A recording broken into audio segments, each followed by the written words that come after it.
Hi guys, welcome back to Untitled channel, and today I present to you super delicious soya chunks masala.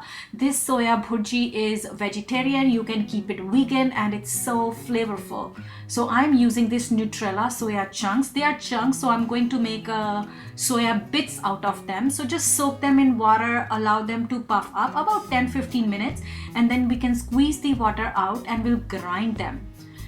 So you can see they have puffed up a little bit, and I have ground them up so that they are in a small bits. If you can get bits, perfect, you can make it as well. Next, I have prepped some onions, tomatoes, chopped them up, and I'm also going to use a cup of peas and basic Indian spices. So are you guys ready? Let's go ahead and get the pan hot. Once our pan is hot, we will add in some oil, allow the oil to heat up, and then add in mustard seeds, half a teaspoon. Description will be in the bottom.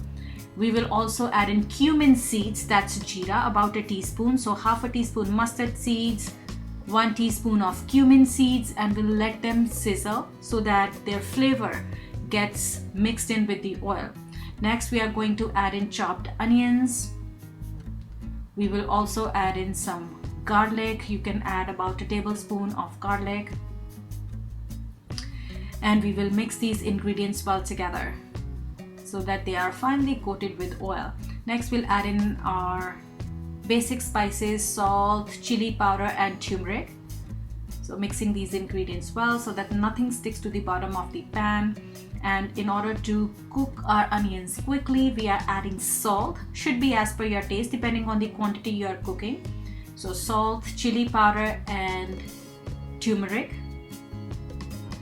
So turmeric gives that beautiful yellow color to the curry, chili powder for some heat, and will allow onions to become a little soft. Once they start to change color, they are becoming golden, we will add in tomatoes. You don't want to add tomatoes right away, otherwise onions won't cook fast enough. So onions are soft, then we added tomatoes, mixing them well together. Once onions and tomatoes have become tender, almost like a masala, this is our base, we will add in our green peas. So tomatoes are tender, mixed well with the spices, so I'm adding a cup of frozen peas, mixing them well. They cook really fast. Fresh peas take a little longer, frozen peas get ready in no time. Alright, next we are adding our soya bits. You can see how fine they are, and they are so full of flavor. Once they are cooked in this curry by themselves, they don't have any flavor. Alright, so things are looking beautiful here, yellow golden color. Now we are just finishing it off. To give it a little bit more flavor, I'm adding curry powder and finishing it off with yogurt. So you can add in 2 to 3 tablespoons of Greek yogurt, or you can also use some whipping cream if you want more volume and flavor to your dish. And that's it. We are finishing it off with cilantro leaves as a garnish on top, and this delicious dish can be enjoyed with roti, with paratha. If you are avoiding carbs, you can simply enjoy it just as it is, as a snack. I hope you'll give it a try in your own kitchen. Keep watching ET Indian for more flavorful recipes. See you soon.